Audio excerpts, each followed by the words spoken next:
ਸਵਾਲ ਦਾ ਜਵਾਬ ਹੋਰ ਦੇ ਦਿਓ ਕਿ ਜਿਹੜੇ ਇਹ ਇੱਕ ਦੇਸ਼ ਇੱਕ ਚੋਣ ਆ ਜਿਹੜਾ ਸਿਸਟਮ, ਇਹ ਪੰਜਾਬ ਵਰਗੇ ਸੂਬਿਆਂ ਲਈ ਖਤਰਨਾਕ ਕਿਵੇਂ ਹੈ ਜੀ? ਹੂੰ। ਪ੍ਰਵੀਨ ਜੀ, ਜੀ। ਮੈਂ ਕੁਝ ਗੱਲਾਂ ਤੁਹਾਡੇ ਨਾਲ ਸਾਂਝੀਆਂ ਕਰਨਾ ਪਹਿਲਾਂ, ਫਿਰ ਹੂੰ, ਤੁਸੀਂ ਦੱਸਿਓ ਕਿ ਕੀ ਆ। ਜੀ, ਜੀ। ਇੱਕ ਦੇਸ਼ ਇੱਕ ਚੋਣ, ਹੂੰ, 12 ਸੂਬੇ ਅਜਿਹੇ ਨੇ ਜੀ। ਜਿੱਥੇ ਦਸੰਬਰ 2024 ਤੱਕ ਚੋਣਾਂ ਹੋਣੀਆਂ ਨੇ। ਵਿਧਾਨ ਸਭਾ? ਇਹਦੇ ਵਿਧਾਨ ਸਭਾ ਦੀ ਜੀ, ਜੀ, ਜੀ। 12 ਸੂਬੇ ਅਜਿਹੇ ਨੇ ਠੀਕ ਹੈ। ਜਿੱਥੇ 2024 ਤੱਕ ਚੋਣਾਂ ਹੋਣੀਆਂ ਨੇ। ਜੀ। ਇਹਦੇ ਵਿਚਾਲੇ ਹੀ ਆਮ ਚੋਣਾਂ ਹੋਣੀਆਂ ਨੇ। ਇਸ ਲਈ ਇਹਨਾਂ ਨੂੰ ਲੱਗਦਾ ਜੀ ਕਿ 12 ਸੂਬਿਆਂ ਨੂੰ ਅੱਗੇ ਪਿੱਛੇ ਕਰ ਲਓ। ਹੂੰ, ਠੀਕ ਹੈ ਜੀ, ਚਲੋ ਅੱਗੇ ਆ ਜਾਓ।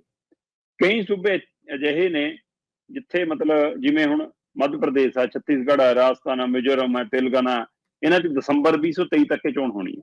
ਹੂੰ, ਠੀਕ ਹੈ। ਉੜੀਸਾ, ਅਰੁਣਾਚਲ, ਸਿੱਕਮ, ਆਂਧਰਾ ਪ੍ਰਦੇਸ਼ ਵਿੱਚ ਮਈ 2024 ਚੋਣ ਹੋਣੀ ਹੈ। ਜੀ। ਹਰਿਆਣਾ, ਮਹਾਰਾਸ਼ਟਰ, ਝਾਰਖੰਡ ਦਸੰਬਰ 2024 ਚ ਚੋਣ ਹੋਣੀ ਆ। ਹੂੰ, ਸੋ ਕੋਈ ਦਸੰਬਰ ਚ ਜਾ ਰਿਹਾ, ਹੂੰ, ਕੋਈ ਸ਼ੁਰੂ ਚ ਆ ਰਿਹਾ, ਕੋਈ ਇਹਦੇ ਦਸੰਬਰ ਤੱਕ ਜਾ ਰਿਹਾ। ਸੋ ਇਹਨਾਂ ਨੂੰ ਇਹ ਮਿਲਾ ਕੇ ਜਚਾਉਣਾ ਚਾਹੁੰਦੇ ਜੀ ਕਿ 12 ਸੂਬੇ ਥੋੜਾ ਦੇਸ਼ ਨੇ, ਹੂੰ, ਤੇ ਉਹਨਾਂ 12 ਸੂਬਿਆਂ ਦੀ ਵੀ ਆਪਣੀ ਹੋਂਦ ਹੈ। ਜੀ, ਜੇ ਉਹਨਾਂ ਦਾ ਬਿਲਕੁਲ। 6 ਮਹੀਨੇ ਦਾ ਕਾਰਜਕਾਲ ਪਿਆ ਤਾਂ ਹੂੰ, ਪੰਜਾਬ ਦੀਆਂ ਪੰਚਾਇਤਾਂ 5 ਮਹੀਨੇ ਪਹਿਲਾਂ ਭੰਗ ਕਰਨ ਤੇ ਅਦਾਲਤ ਤੇ ਡਰ ਕੇ ਸਰਕਾਰ ਨੂੰ ਫੈਸਲਾ ਵਾਪਸ ਲੈਣਾ ਪੈ ਗਿਆ। ਹੂੰ, ਸਹੀ। ਤੇ ਜੇ ਅਗਲਿਆਂ ਦੇ ਵੀ 5-5 ਮਹੀਨੇ 6-6 ਮਹੀਨੇ ਪਏ ਨੇ ਹੂੰ, ਤੇ ਫਿਰ ਤੁਸੀਂ ਕਿਵੇਂ ਭੰਗ ਕਰ ਲਓਗੇ? ਜੀ, ਜੀ। ਚਲੋ ਇਹ ਤੋਂ ਗਾਂਹ ਆ ਜਾਓ। ਇਹ ਤੋਂ ਗਾਂਹ ਵਾਲਾ ਪਹਿਲੂ ਜਿਹੜਾ ਉਹ ਸਭ ਤੋਂ ਵੱਡਾ ਪਹਿਲੂ ਹੈ ਜਨਾਬ। ਹੂੰ, ਬੀਜੇਪੀ ਇਹ ਖੇਡ ਖੇਡਣਾ ਕਿਉਂ ਚਾਹੁੰਦੀ ਆ? ਜੀ। ਕਾਰਨ ਹੂੰ, ਇੰਡੀਆ ਦਲ ਦੇ ਵਿੱਚ 26 ਦਲ ਨੇ ਕਰੀਬ।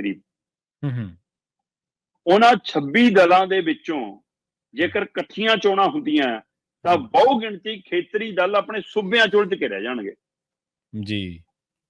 ਜਿਹੜੇ ਕੱਲ ਸਲਾਹ ਬਣਾ ਰਹੇ ਸੀ ਕਿ ਅਸੀਂ ਪੂਰੇ ਮੁਲਕ ਚ ਇਕੱਠੀਆਂ ਰੈਲੀਆਂ ਕਰਾਂਗੇ, ਹੂੰ, ਉਹ ਆਪਣੇ ਸੂਬੇ ਤੱਕ ਸੀਮਤ ਹੋ ਜਾਣਗੇ। ਹੂੰ, ਤੇ ਫਿਰ ਬੀਜੇਪੀ ਨੂੰ ਲੱਗਦਾ ਕਿ ਸਾਨੂੰ ਜਿੱਤਣਾ ਆਸਾਨ ਹੈ। ਉਦਾਹਰਨ ਵਜੋਂ ਜੀ। ਕੇਜਰੀਵਾਲ ਫਿਰ ਦਿੱਲੀ ਲਈ ਧਿਆਨ ਕਰੂਗਾ ਕਿ ਦੇਸ਼ ਦੇ ਲਈ ਧਿਆਨ ਕਰੂਗਾ? ਠੀਕ ਹੈ। ਮਮਤਾ ਬੈਨਰਜੀ ਲਈ ਪਹਿਲਾਂ ਪੱਛਮੀ ਬੰਗਾਲ ਹੋਊਗਾ ਕਿ ਮੁਲਕ ਦੀਆਂ ਚੋਣਾਂ ਮੁਲਕ ਹੋਣਗੀਆਂ? ਦੀਆਂ ਚੋਣਾਂ ਹੋਣਗੀਆਂ, ਸਹੀ।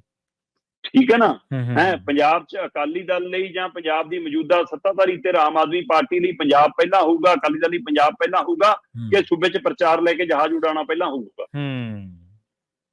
ਸ਼ਿਵ ਸੈਨਾ ਲਈ, ਉਧਵ ਠਾਕਰੇ ਲਈ ਪਹਿਲਾਂ ਮਹਾਰਾਸ਼ਟਰ ਹੋਊਗਾ, ਸ਼ਰਦ ਪਵਾਰ ਲਈ ਕਿ ਦੇਸ਼ ਹੋਊਗਾ? ਜੀ।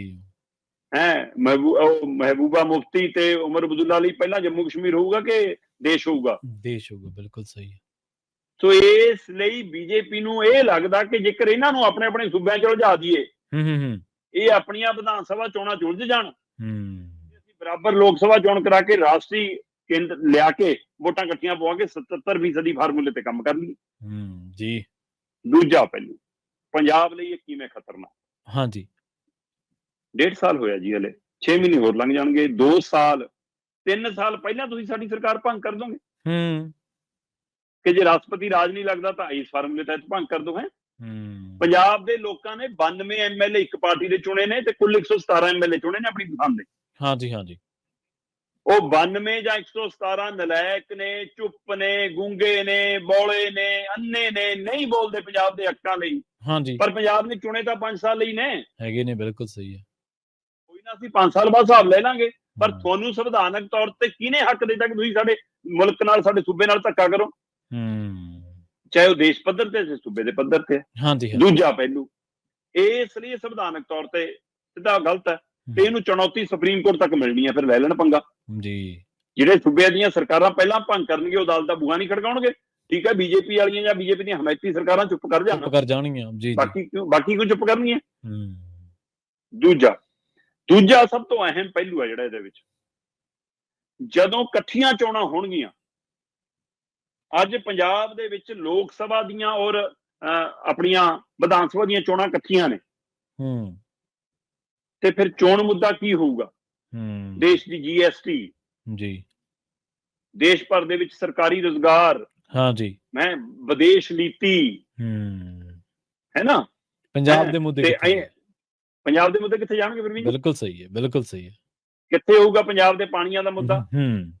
ਕਿੱਥੇ ਹੋਊਗਾ ਪੰਜਾਬ ਦੇ ਖੇਤੀ ਵਾਲੇ ਮਸਲੇ? ਕਿੱਥੇ ਹੋਣਗੇ ਪੰਜਾਬ ਦੇ ਨਸ਼ੇ ਦੀ ਗੱਲ? ਤੁਹਾਡੇ ਖੇਤਰੀ ਮਸਲੇ ਤੇ ਖੇਤਰੀ ਮੁੱਦੇ ਤੇ ਖੇਤਰੀ ਪਾਰਟੀਆਂ ਤੇ ਖੇਤਰੀ ਚਿਹਰੇ ਦਬ ਕੇ ਮਰ ਜਾਣਗੇ।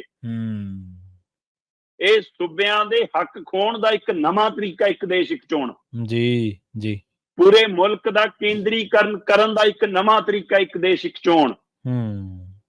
ਸੋ ਇਸ ਲਈ ਭਾਜਪਾ ਨੂੰ ਮਸਲਾ ਇਹ ਨਹੀਂਗਾ ਕਿ ਸਾਡਾ ਹੀ ਕੰਟਰੋਲ ਰਹੇ। ਹਾਂਜੀ, ਹੁਣ ਲੱਗਦਾ ਕਿ ਕੱਲ ਨੂੰ ਜੇ ਕਾਂਗਰਸ ਦੁਬਾਰਾ ਉੱਠ ਜਾਵੇ ਤਾਂ ਵੀ ਕੇਂਦਰੀ ਕੰਟਰੋਲ ਹੀ ਰਹੇ। ਜੇ ਕੱਲ ਨੂੰ ਆਮ ਆਦਮੀ ਪਾਰਟੀ ਰਾਸ਼ਟਰੀ ਪਾਰਟੀ ਬਣ ਕੇ ਸਾਹਮਣੇ ਆਉਂਦੀ ਹੈ ਤਾਂ ਆ ਜਾਵੇ, ਪਰ ਖੇਤਰੀ ਪਾਰਟੀਆਂ ਦਾ ਗਲਬਾ ਤੇ ਹੋਂਦ ਖਤਮ ਕਰਨੀ ਆ। ਜੀ ਸਹੀ ਹੈ, ਕਿਉਂਕਿ ਉਹਨਾਂ ਚ ਅਜੇ ਕਣ ਹੈਗਾ ਆਪਣੇ ਸੂਬੇ ਲਈ ਬੋਲਣ ਦਾ। ਬਿਲਕੁਲ ਬਹੁਤ ਘੱਟ ਰਹਿ ਗਏ, ਮਣ ਕੇ ਰੀੜ ਦੀ ਹੱਡੀ ਦੇ ਬਹੁਤ ਥੋੜੇ ਰਹਿ ਗਏ, ਕਿਸੇ ਕਿਸੇ ਚ ਰਹਿ ਗਏ, ਪਰ ਅਜੇ ਹੈਗੇ ਨੇ, ਹੈਗੇ ਆ, ਮਣ ਕੇ ਕੱਢਣੇ ਆ ਇੱਕ ਦੇਸ਼ ਇੱਕ ਚੋਣ ਦੇ ਹਵਾਲੇ ਨਾਲ। ਸੋ ਇਸ ਲਈ ਸੂਬਿਆਂ ਨੂੰ ਇਸ ਪਹਿਲੂ ਤੇ ਗੌਰ ਕਰਨ ਦੀ ਲੋੜ ਹੈ ਕਿ ਜਦੋਂ ਇਕੱਠੀਆਂ ਚੋਣਾਂ ਹੋਣਗੀਆਂ ਤਾਂ ਪੰਜਾਬ ਦੇ ਮਸਲੇ ਜਾਂ ਸੂਬਿਆਂ ਦੇ ਮਸਲੇ ਜਾਂ ਸੂਬਿਆਂ ਦੇ ਪਹਿਲੂ ਤੇ ਸੂਬਿਆਂ ਦੇ ਅਧਿਕਾਰਤ ਖੇਤਰ ਉਹ ਸਾਰੇ ਮਾਂਜੇ ਜਾਣੇ ਆ ਤੇ ਧੋਏ ਜਾਣੇ ਆ ਤੇ ਮਰ ਜਾਣੇ ਆ, ਤੇ ਕੱਲਾ ਰਾਸ਼ਟਰੀ ਚੋਣਾਂ ਦੇ ਉੱਤੇ ਕੇਂਦਰ ਕਰਕੇ ਦੇਸ਼ ਦਾ ਰਾਸ਼ਟਰੀਕਰਨ ਹੋ ਜਾਣਾ।